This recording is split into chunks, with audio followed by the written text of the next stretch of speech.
Even after founding Nike, the road wasn't easy. He and Bowerman faced many challenges and uncertainties. But Phil knew that failure was part of the process, and rather than avoiding it, he embraced it. He believed that making mistakes was part of the learning process. This teaches us that failure shouldn't be feared but accepted as an opportunity for growth. It's through mistakes that we learn how to succeed. Nike grew because Phil surrounded himself with people who shared his vision and passion. He understood that true success is built by teams, and that you must trust the people around you. He also knew that for Nike to stand out, it needed to associate with the greatest athletes in the world. The partnership with runner Steve Prefontaine was just the beginning. Soon, Nike would be collaborating with legends like Michael Jordan, with the iconic Air Jordan, and creating innovative products like the Nike Air. The fifth lesson we can learn from Phil Knight is that success is built on alliances. Surrounding yourself with people who believe in your vision and can help bring it to life is crucial.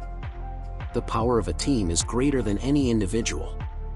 But above all, what defines Phil Knight is his persistence. He wasn't content with building a successful company. He wanted to create a culture of innovation, where the pursuit of perfection never ends. Nike is not just a sneaker company, it's a symbol of perseverance, hard work, and the constant pursuit of something better. This is the sixth and final lesson: never be satisfied with what you've already achieved. Success is not a destination, it's a continuous journey of learning and growth.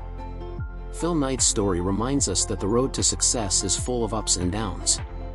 The person who is willing to persist, to learn from mistakes, and to always seek ways to improve, is the one who will truly reach the top. If you have a dream, no matter how distant it seems, keep believing in it and working toward it. Believe in your vision, and the rest will follow. Phil Knight showed us that anything is possible when you don't give up, when you turn every obstacle into a learning opportunity, and when you keep the passion for what you do alive. Nike isn't just a successful brand, it's the symbol of a mindset, the mindset of never stopping trying, never stopping improving, and, above all, never stopping dreaming. Just as Phil Knight turned an idea into a global empire, you too can. He is the man behind the brand that not only revolutionized the sneaker industry but also the world of sports. Phil Knight, the co-founder of Nike, transformed a small startup into one of the most iconic and globally recognized companies. Today, we will explore the inspiring journey of Phil Knight and how he built an empire that shaped generations of athletes and consumers. Philip Hampson Knight was born on February 24, 1938, in Portland, Oregon, the son of a successful newspaper editor. From a young age, Phil developed an interest in sports, especially long-distance running.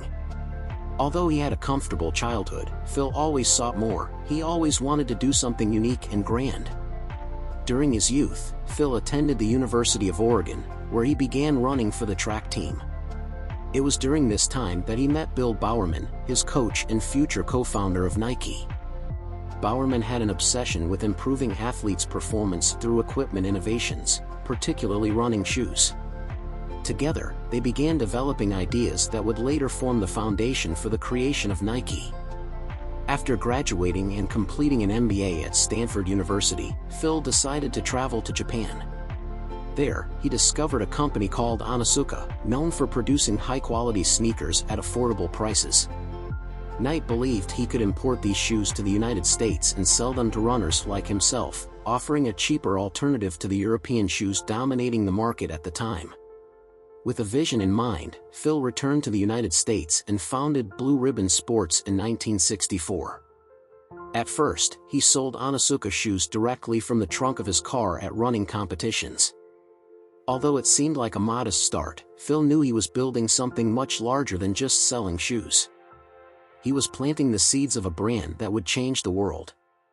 As time passed, Bill Bowerman began experimenting with new shoe designs to improve runners' performance.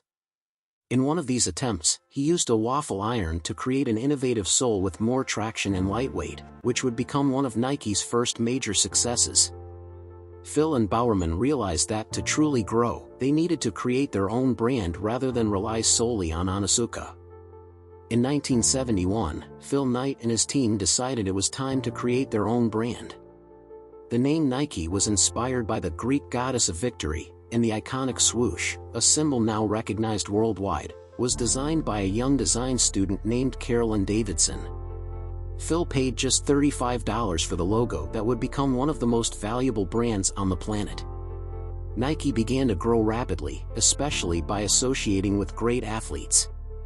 One of the first big names to wear Nike was runner Steve Prefontaine, who became a brand icon and helped establish Nike as the brand of champions. The company heavily invested in partnerships with athletes, knowing they represented the spirit of the brand. In the following years, Nike continued to innovate with products like the Nike Air and the iconic Air Jordan, in collaboration with basketball star Michael Jordan. These innovations helped Nike dominate the sports market, creating a culture around its products that went beyond sports performance and became part of pop culture. In 1980, Nike went public, allowing investors to buy shares in the company. This moment marked the beginning of a new phase of growth for Nike, which quickly became a global giant. Phil Knight, always with a long-term vision, expanded the brand into new categories and international markets. Phil Knight always believed in the power of a strong corporate culture. He created an environment at Nike where innovation was encouraged, and failure was seen as part of the path to success. His leadership was marked by the ability to take risks and trust his team to turn ideas into reality.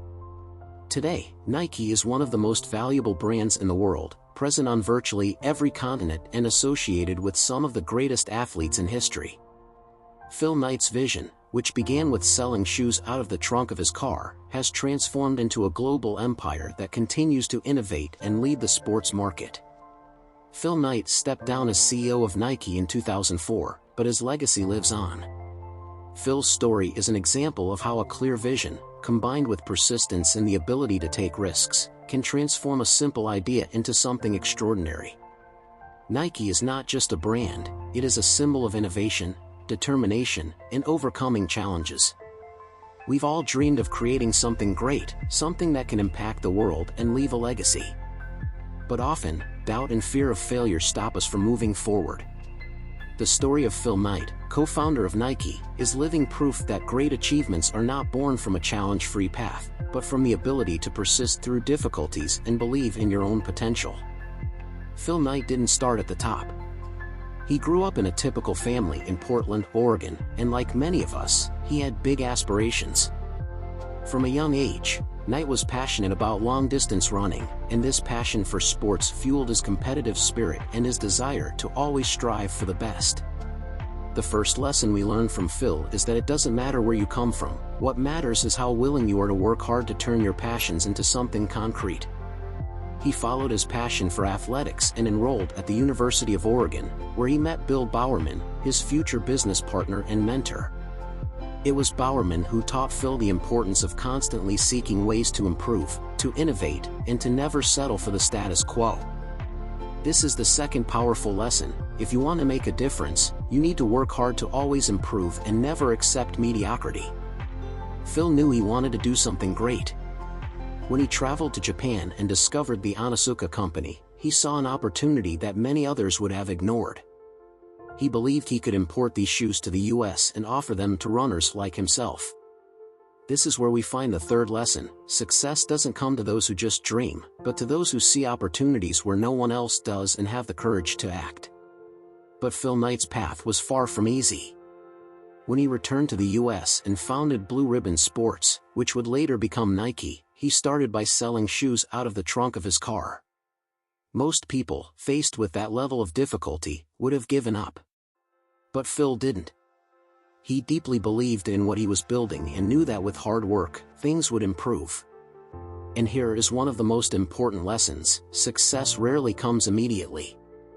You need to be willing to face the challenges and difficulties of the beginning. Persistence is key. As his company grew, he realized that to truly succeed, he needed to create something of his own, something beyond just reselling another brand's products. That's when Nike was born. The famous swoosh logo, now recognized around the world, was bought for just $35 from a design student, Carolyn Davidson. Phil believed in the power of design and simplicity, and this gamble proved to be a masterstroke. This is the fourth lesson: Sometimes, the greatest power lies in the simplest things. Don't underestimate the impact of small ideas.